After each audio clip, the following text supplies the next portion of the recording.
بسم اللہ الرحمن الرحیم۔ ناظرین محترم، بہت سے لوگ کہتے ہیں کہ ہم پریشان ہیں۔ پریشانی کیا ہے؟ پریشانی یہ ہے کہ ہم اپنی اولاد کی وجہ سے پریشان ہیں۔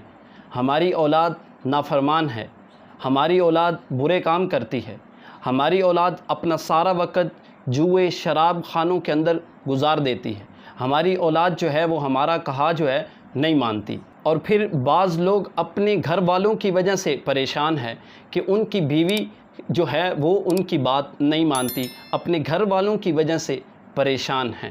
تو ناظرین محترم، آپ کو ایک وظیفہ دینے جا رہا ہوں۔ انشاءاللہ العزیز اس وظیفے کے کرنے کی وجہ سے آپ کی جو اولاد ہے وہ بھی فرما بردار بن جائے گی، اور اس کے ساتھ ساتھ اگر یہ عمل اپنی زوجہ کے لیے کریں گے تو انشاءاللہ العزیز اس کے دل کے اندر بھی محبت پیدا ہو جائے گی۔ اور پھر اس وظیفے کا ایک فائدہ اور یہ بھی ہے کہ اگر ایسا شخص کہ جس کے اوپر کسی نے تہمت لگا دی ہو، یعنی الزام، جھوٹا الزام، جھوٹی من گھڑت کوئی بات کسی پر لگا دی ہو، تہمت لگا دی ہو، اور پھر وہ اس وجہ سے پریشان ہو، تو یہ وظیفہ اگر وہ بھی کرے گا تو انشاءاللہ العزیز اس کی ساری جو پریشانی ہے وہ ختم ہو جائے گی۔ اب وہ وظیفہ کیا ہے؟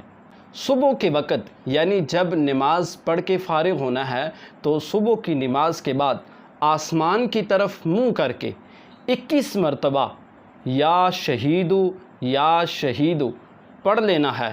انشاءاللہ العزیز آپ کی جو اولاد ہے وہ آپ کی فرما بردار بن جائے گی۔ آپ جو کہیں گے آپ کی اولاد وہ بات مانیں گی۔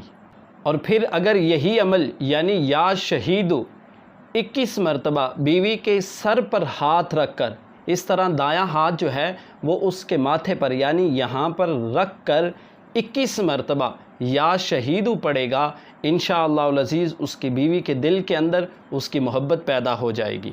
اور پھر جس پر کوئی تہمت لگائی گئی ہو یعنی جھوٹا الزام لگایا گیا ہو، اگر وہ شخص اس وظیفے کی یعنی یا شہیدو کی کثرت کرے گا، یعنی لگاتار دن میں جب بھی موقع ملے وہ اس کی کثرت کرے، انشاءاللہ العزیز اگر وہ اپنے اس معاملے کے اندر سچا ہے تو ضرور وہ اپنے اس معاملے کے اندر بری ہوگا۔